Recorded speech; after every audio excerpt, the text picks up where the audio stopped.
Hello, I'm Jenna. This is Books Love Jenna, as in those books, they just love her. And this is our monthly wrap-up video for the Books Love Everyone book group reads for the month. So I just got off a Zoom call with wonderful ladies who come every single month, and really look forward to this.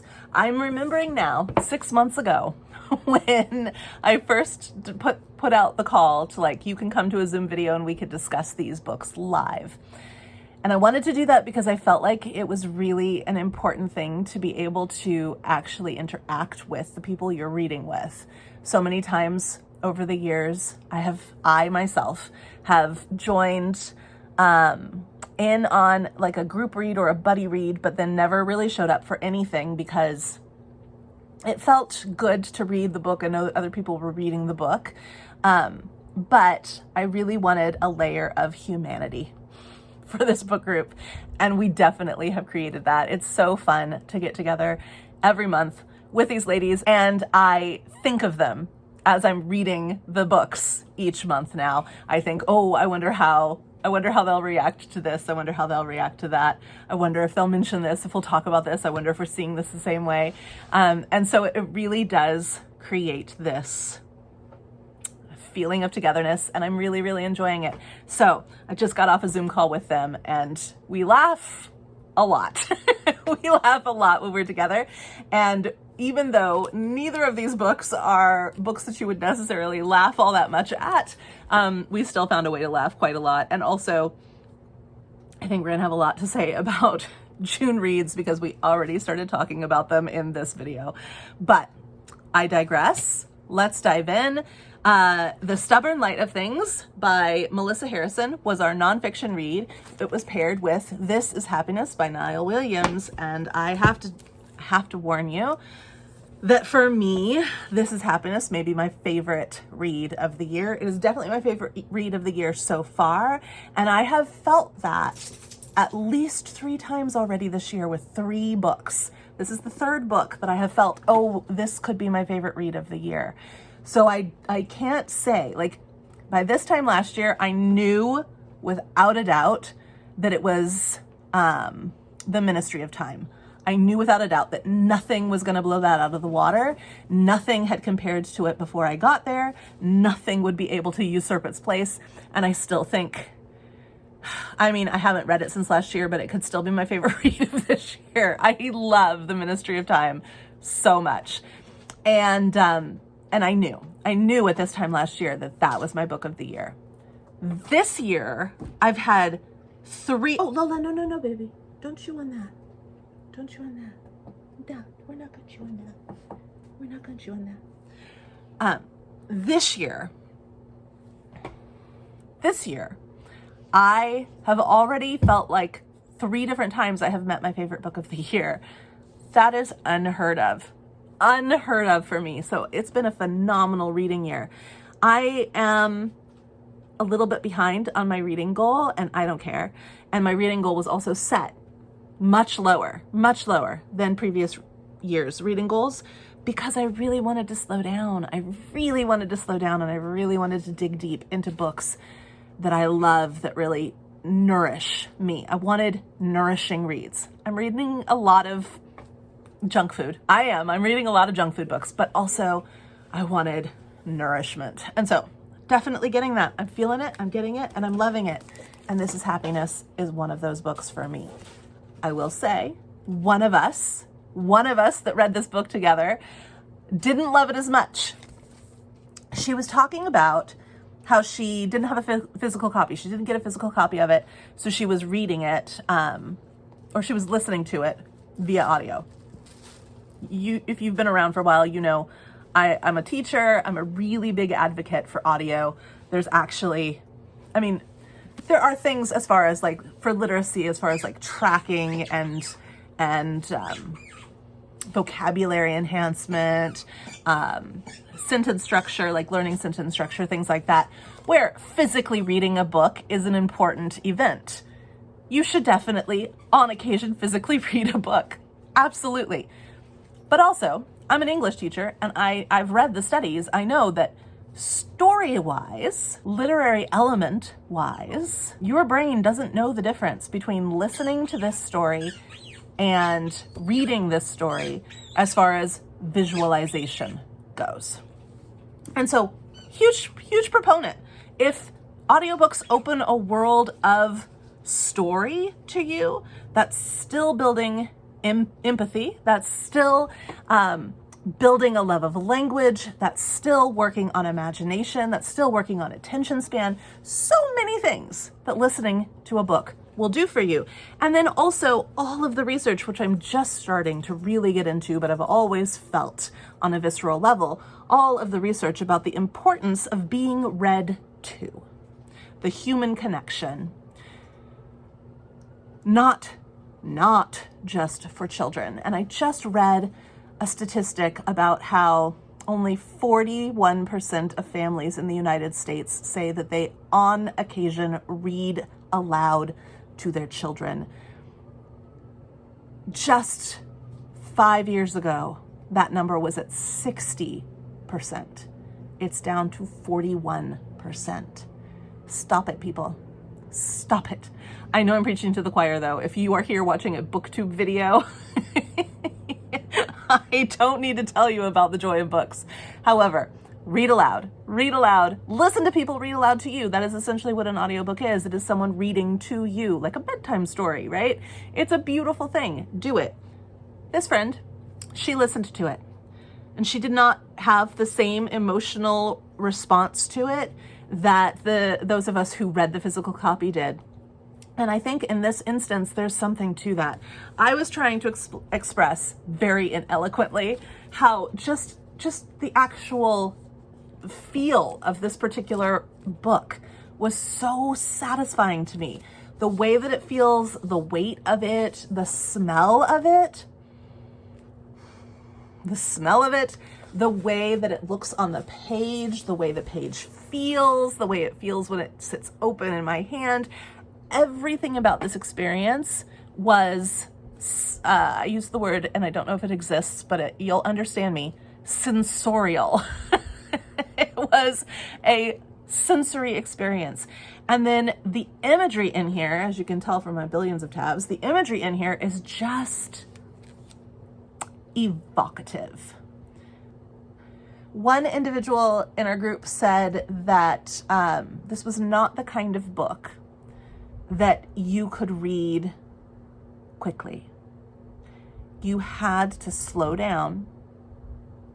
You had to focus. And you kind of, this is me now, you kind of have to let it wash over you. And it will. Some of you who have been around for a while and some of you who know me know, and I mentioned this in our video too, about my love of Patrick Taylor's series, the Irish Country Doctor series by Patrick Taylor, and how I went down a journey of reading all of those books in that series. And that takes place in the fictional Irish town of Ballybucklebull. And it's very historical, but also very funny and personable and sad sometimes. Like these are lives. I was about to say these are real lives. They're not real lives, but these are lives of people who become real to you. And over the course of, I think, like 18 books in that series, these characters become incredibly real to you. What Patrick Taylor does in that series is done in a literary style, a very accessible literary style, in one book in here. Now, there is a second book that takes place. This is, in Patrick Taylor, it's the fictional town of Ballybucklebull, and in this one, it is the fictional town of Faha. And there is one more book that takes place in Faha that has been out, that has been released or written, and I'm definitely going to read it, but it takes place, I think, in the winter, and so I'm going to read it in December this year, and will be a very big treat to go back into this. We're going to pause and take a Lola moment.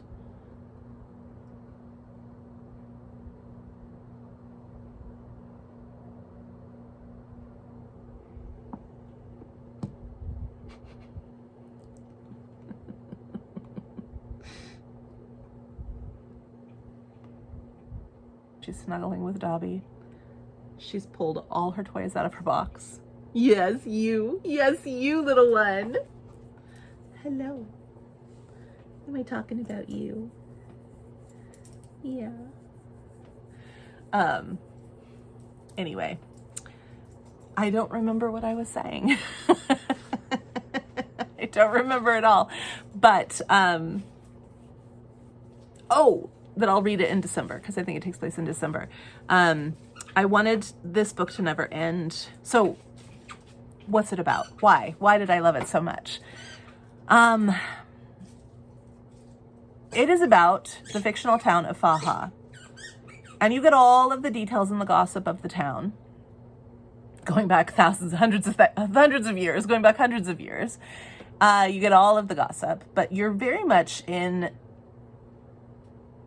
a particular time period. So our narrator is the main character in the book, who in the book is about 18, I think. But it's an older version of him who's narrating this story and looking back on it.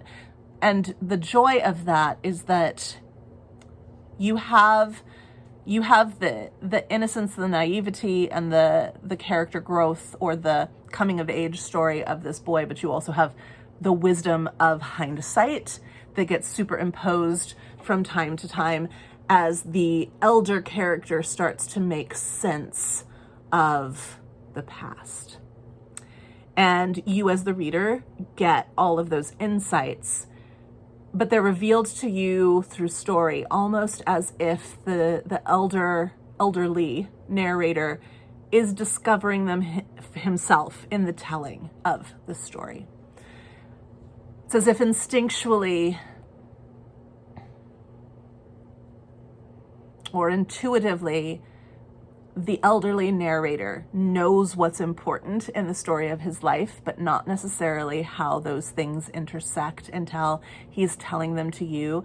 And it's as if it's a revelatory experience to the narrator as it is a revelatory experience to you, the reader. And I just really adored the way that this was told. And there's so much that I would like to describe for you. So many passages I would like to read to you that I won't, because it's the kind of thing that is most impactful when you experience it. It starts with a chapter that is one sentence long. Those of you who like short chapters, you've got one really short chapter. It's one sentence long.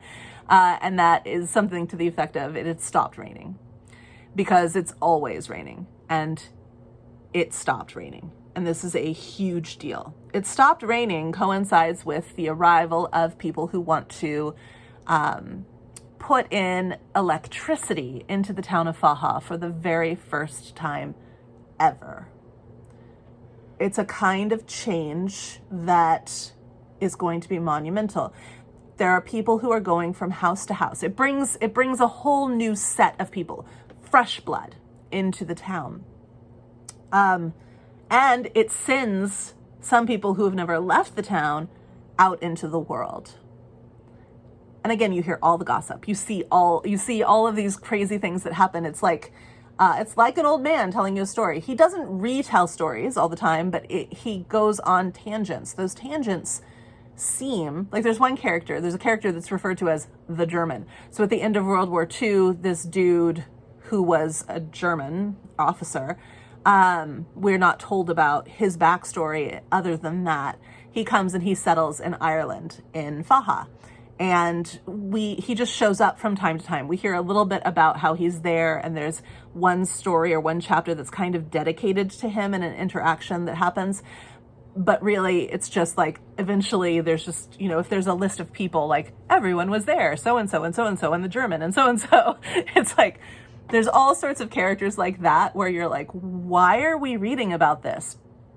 The answer is because they're there.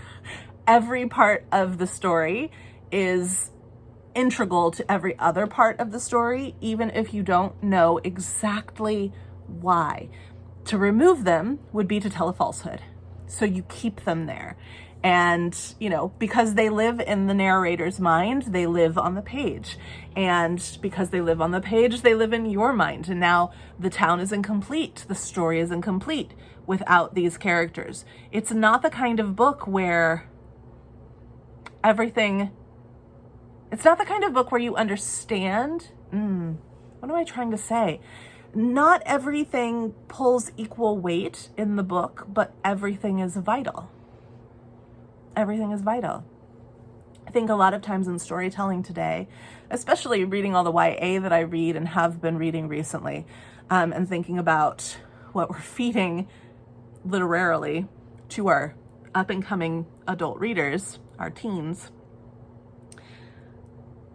everything has to move the plot forward.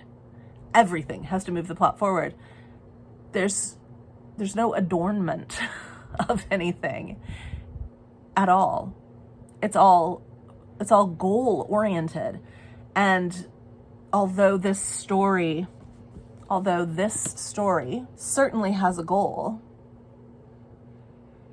there's a lot of adornment. There's a lot of little pretty sparkly things that don't need to be there, but that the lack of them would make it incomplete. And that's one of the things I loved about this book. There's an 18-year-old and he's living in this town. He has given up faith. He's not Catholic, shock of all shocks, in this town. He's living with his grandmother and his grandfather. He was going to be a priest, but he's left the church. And he's trying to kind of figure out what he's going to be, what he's going to do with his life, what he's interested in. What role, if any, does faith actually play in his life now? And a lot of this stems back to the loss of his mother. And you get a lot of that information as the story unfolds. I won't mention any of it, but it's really closely tied in with electricity, with the coming of electricity to the town. And electricity is coming. There are people who have come into the town to try and convince everybody to have their homes wired for electricity. It's going to be on the main street, but they also want to get as many homes wired for it as they possibly can. And so they're going from place to place, and the boy, the 18-year-old, gets recruited because everybody knows him, right? He'll be somebody who they can trust. And so the man who he accompanies, his name is Christy. Christy is a world traveler. He's gone all over the world. He's an outside influence. He's incredibly interesting. He's in his 50s and he's just lived so much life. He's been all over the world and he has interesting, unique, forward-thinking views on life. And he's like a breath of fresh air, and he's a little bit out there, but he's very welcomed into the town. And he does a lot of things that really seem to make no sense, but they're kind things. And yet they still kind of seem to make no sense. And without ruining the story, I think I can tell you that one of the reasons why he's there is because he is on his own personal mission to right the wrongs he's done in life. He has come to a point in his life where he's looking back on the things that he regrets, and where and when he can, if he can heal the hurts he's caused, he's traveling the world now to try and do that, to either track down the individuals that he has harmed or hurt or neglected in some way and make it right specifically for them, and in doing so heal his own heart as well, or to, when he cannot find, or if those people or situations are gone and unaccessible anymore, not accessible anymore, then he'll try and do something of a similar nature to kind of balance the scales, as it were. And so that's what he's doing. And there's a huge storyline in the book related to that, which is also related to electricity. He wouldn't be there if it weren't for electricity. He's traveling with the electric company. Although maybe he would still be there because he's really traveling to heal his heart and heal the hearts of those he's hurt. But his vehicle in for this particular mission is the electric company. And honestly, I think that's all I can say about this book. It is so much more than what I have just told you, but I really think that so much of it needs to unfold for you. If this is going to be my favorite book of the year, I'm really going to have to learn how to talk about it. But for now, I really feel like it's the kind of book I can talk about with those who have read it much more easily than with those who haven't. If you haven't read this book, I highly suggest you do. We read it in conjunction with Melissa Harrison's The Stubborn Light of Things. And I love Melissa Harrison's writing. I'd only read her fiction prior to this, which I absolutely adore. If you've been around, you probably know that. And I was looking forward to reading this, and it did not disappoint. I loved it. But also, as I was reading it, I knew this would not be for everybody. And the main thing that came out among all of us, you could see I tabbed so many things. It's beautiful, beautiful writing. But the main thing that came out for all of us was that this is not intended to be read in a condensed amount of time. This is a read it slowly, dip in and out of it. I was saying that I think that the next time I try to read it will be when I, because each entry has a date. It's literally a nature diary. And each thing has a date. So like on June 11th of 2026, maybe I should read June 11th, 2026, right? Maybe more as like a nature devotional sort of a thing than to sit down and just read it from cover to cover in one go, which I did, and which was lovely for me, but also it's not meant to be read that way. It's not meant to be read that way. And so as I was reading it, I was like, oh dear, this is maybe going to be a fail. It wasn't a fail. They loved it. They did. But also it felt a little bit long, a little bit hard. But I just want you to see, like, would you look at how tabby this is? This was a beautiful, beautiful, vivid set of reads this month. It was decadent. It was decadent reading this month. And yeah, absolutely loved it. I didn't tell you anything about this one. Let's do that very quickly. I was about to wrap up, but let's talk about the book first. This is based on a podcast and a newspaper periodical that was read. They're very episodic little snippets of nature. And the first part is her finding nature in London, in the city, which I thought was fascinating. And then she moves to the country, and so she continues to write about nature in the country. And then she moves even further, one level further into the country, or deeper into the country, and she continues to write about it. She writes about animals, she writes about plants, she writes about humans. And she ties all these things together and thinks about the relationship between all of them, our responsibility for nature, and nature's tending to us. And I think that it's absolutely beautiful and fascinating and not meant to be read in one sitting.